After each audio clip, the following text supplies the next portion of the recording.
Hey team, welcome back to the Scaro Piano Room for another video conversation. Thank you to each of you that have been joining us on a weekly basis, and thank you for the feedback that you've been giving us, the constructive feedback and the good feedback. We're grateful for all of that, and I want to thank you in advance for any feedback that you'll continue to give us. The constructive feedback is helpful, the encouragement is helpful, and many of you have enjoyed these videos, and we're grateful for that. You'll notice that last week we didn't put out a video, and we're in the middle of a strategic transition to doing videos every other week. And that we have a sense that that will be more helpful to all of us. And we're also aware of the fact that there is a certain level of technology fatigue that's settling in. For many of us, video fatigue and Zoom fatigue, and so we want to not contribute to that, and we also want to be helpful. And as we craft content, it's helpful to us to have an additional week to craft content so that it's more helpful for you.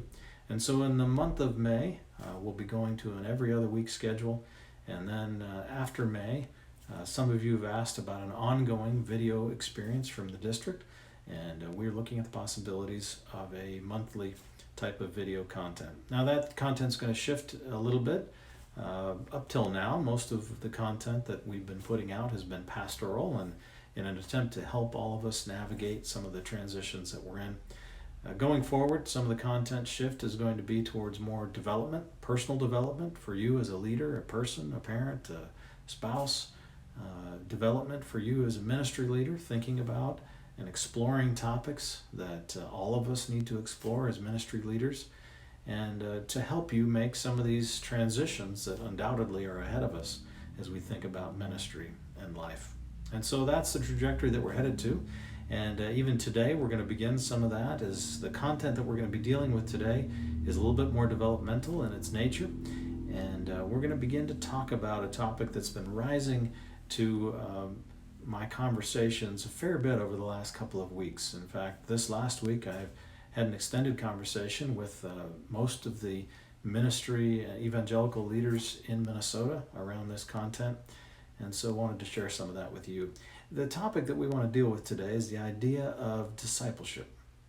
I'm going to change the name a little bit because discipleship for many of us has an awful lot of baggage and even some misunderstanding around it. And so just for today's conversation, I want to call it 21st Century Jesus Follower Development. I know that's a really awkward title, but maybe 21st Century JFD will help us unhitch our thinking from all the baggage and limited thinking and bad habits that we've developed around the idea and the application of discipleship.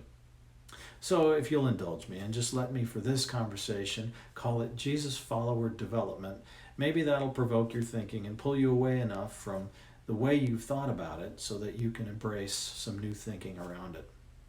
I want to ask 4 key questions today as we broach this topic of Jesus Follower Development.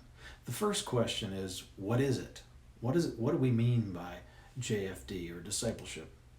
Well, there's all kinds of definitions of discipleship, and I want to offer one to you just for the sake of this conversation. It's not exhaustive. It's probably maybe not even the best one in your view. I don't know. You'll have to think that through, but it's one that we'll use today. JFD, Jesus Follower Development, is fundamentally helping individuals embrace a total commitment to Jesus in a way that saturates and transforms their thinking and behavior in every part of their life. Let me say that again. Jesus Follower Development is helping individuals embrace a total commitment to Jesus in a way that saturates and transforms their thinking and behavior. And you can see it in every part of their life. So with that definition in mind, let's move to question number 2. Question number 2 is, how was our JFD working prior to COVID? Or a different way to phrase it is, was our Jesus Follower Development working before COVID? It's one thing to think about all the transitions that we might make in this new season, but it's also important for us to ask the question, was it working before? And for many of us, if we were honest, we would have to admit that our Jesus Follower Development was mediocre or non-existent. For many of us, that's a tough admission, and you might push back on that and say, well, no, it's not. And you'll need to sort through all the intricacies of your emotions on that, whether you feel offended by that or not. But I want to encourage us to be honest. Is our Jesus follower development working? Before we even got to COVID, was it working? Was there an increasing number of people embracing total commitment to Jesus in a way that saturated who they were and transformed their behavior and their thinking? I'm sure that there are stories, and you can think of them right away, of people who, yeah, that's happening for them. So it's a good question, though, and a difficult question. Was it working? Question number 3. If we were to be serious about Jesus follower development, like all in serious, total commitment to this concept that Jesus left us with, and that was go make disciples of all nations. If we were to embrace that completely, what would we do now? So here's the question again. If we were to be completely serious about Jesus follower development, what would we be doing now? If we were really all in? This is a helpful question to us because it gives us a standard by which we can then evaluate what we're currently doing. So, first question, what do we mean by Jesus follower development? We've defined that. Second question, was it working before COVID? Third question is, if we were serious about Jesus follower development, aggressively serious, what would we do right now? Would anything change?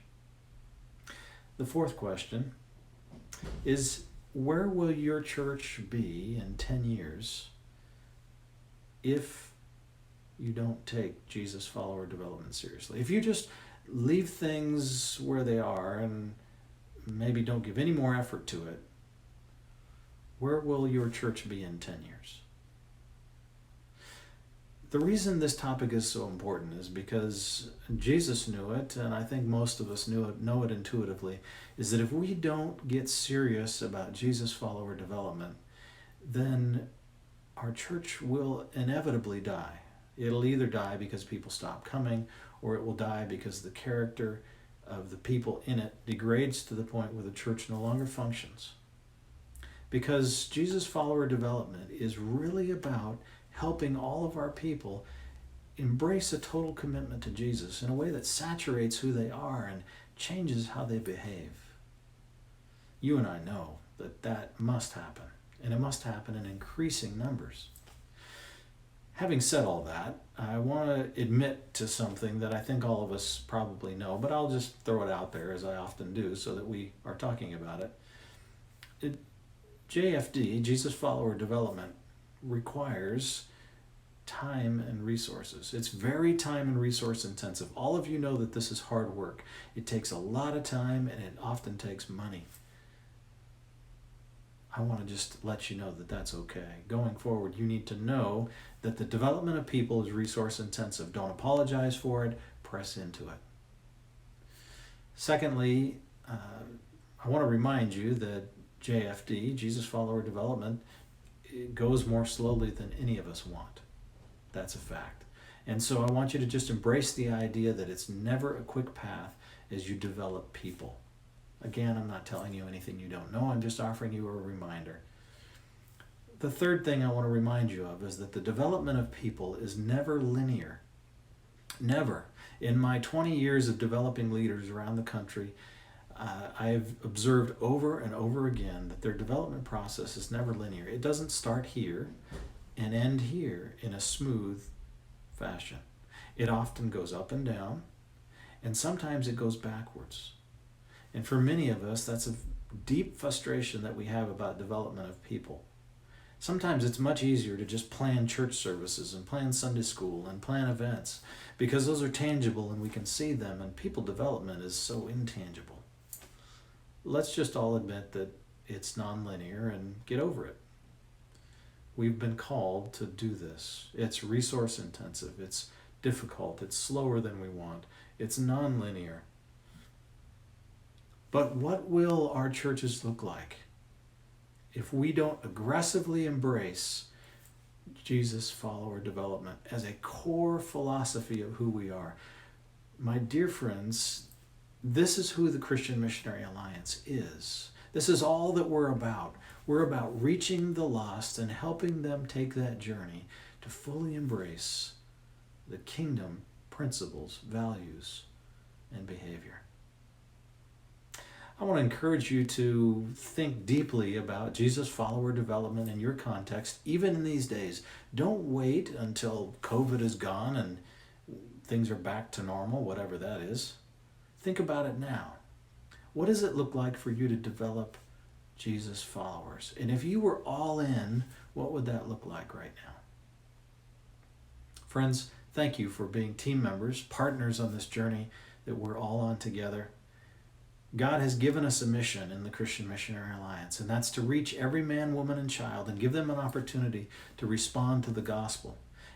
He's given us a mission to take light into darkness, and He's given us a mission to raise up the next generation or 2 or 3 of devoted Jesus followers. You're a part of a team that's completely committed to those 3 things. Thank you for your commitment. Thank you for being a part of the team. I look forward to taking the journey with you. God bless you as you lean into this week, as you take light into darkness, as you help your people take the next step. Bless you. May God be with you each step of the way.